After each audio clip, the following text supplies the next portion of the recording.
स्वातंत्र्यानंतरही देशात मानसिकता बदलल्या नसल्याची खंत गुजरातचे मुख्यमंत्री नरेंद्र मोदी यांनी व्यक्त केली.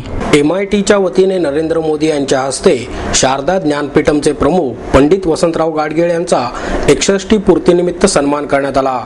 शिवशाहीर बाबासाहेब पुरंदरे, कोल्हापूरचे छत्रपती श्रीमंत शाहू महाराज, ज्येष्ठ संगणक तज्ञ डॉक्टर विजय भटकर, सिम्बॉयसिसचे संस्थापक डॉक्टर शांब मुजुमदार, डेक्कन कॉलेजचे प्राचार्य डॉक्टर गो. ब. देगलूरकर, भंडारकर प्राच्य विद्या संशोधन संस्थेचे अध्यक्ष सदानंद फडके, DY पाटील महाविद्यालयाचे doctor PD Patil, doctor Vishwanath Karad, प्राध्यापक राहुल कराड यावेळी उपस्थित होते.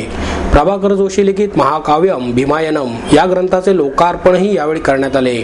मोदी म्हणाले, संस्कृत ही प्राचीन भाषा असून ती हिंदुस्थानी परंपरा आणि संस्कृतीचे प्रतीक आहे.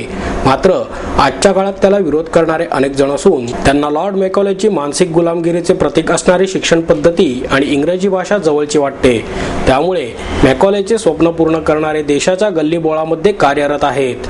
पंडित गाडगीळ यांनी संस्कृत भाषेचा देशभर प्रचार करण्याचे स्वप्न पाहिले. त्यांचे हे कार्य आजही अखंड सुरू आहे. संस्कृत भाषेमध्ये परंपरा आणि संस्कृतीचे प्रतिबिंब आहे. मात्र स्वातंत्र्यानंतर ही भाषा दडपण्याचा प्रयत्न झाला. त्याऐवजी इंग्रजी शिक्षण पद्धती जवळ करण्यात आली.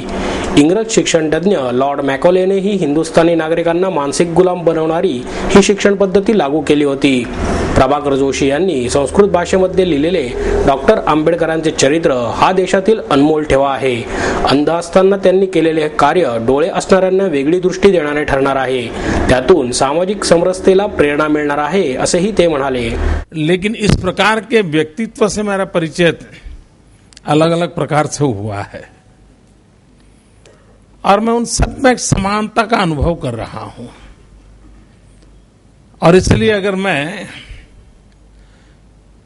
जिन महापुरुषों के निकट परिचय में था उनके संबंध में अगर मैं कुछ कहता हूं तो आप लोगों को यही लगेगा कि मैं गाडगिल जी के लिए बोल रहा हूं. इतनी समानता नजर आती है. हमारे यहां केका शास्त्री जी करके एक बहुत बड़े विद्वान हो गए. 102 वर्ष उनकी आयु थी. वे जब 85 के थे तब मैं उनसे झगड़ा करता था कि अब तो साइकिल चलाना बंद करो. वो साइकिल चलाना छोड़ते नहीं थे. यानी कितना परिश्रमी जीवन जिसका आप अंदाज कर सकते हैं. 250 से अधिक ग्रंथ लिखे थे, किताबें नहीं, ग्रंथ 250 से अधिक. और एक बार मेरे मन में हुआ कि वो पुष्टि मार्ग की परंपरा के थे तो मैं उनको जरा यात्रा कराने ले जाऊं. तो मैंने उनसे आग्रह किया कि आप एक 7 दिन निकालिए, मैं आपको राजस्थान में जो जो पुष्टि मार्गीय परंपरा के स्थान है वहां तीर्थाटन के लिए ले जाना चाहता हूं. खैर बहुत आग्रह करने के बाद उन्होंने मेरी बात को माना. मैं उनको लेके गया और कार्य कैसे करते थे. अगर कहीं रेलवे के कारण क्रॉसिंग अगर बंद है, ट्रेन आने का समय है, तो 3 मिनट 5 मिनट 7 मिनट में ट्रेन आ जाती है. उतने समय में भी वो झोले से कागज निकालते थे और लिखना शुरू कर देते थे. जैसे ही क्रॉसिंग खुलता था, ट्रेन गाड़ी चलती थी, तो एकदम से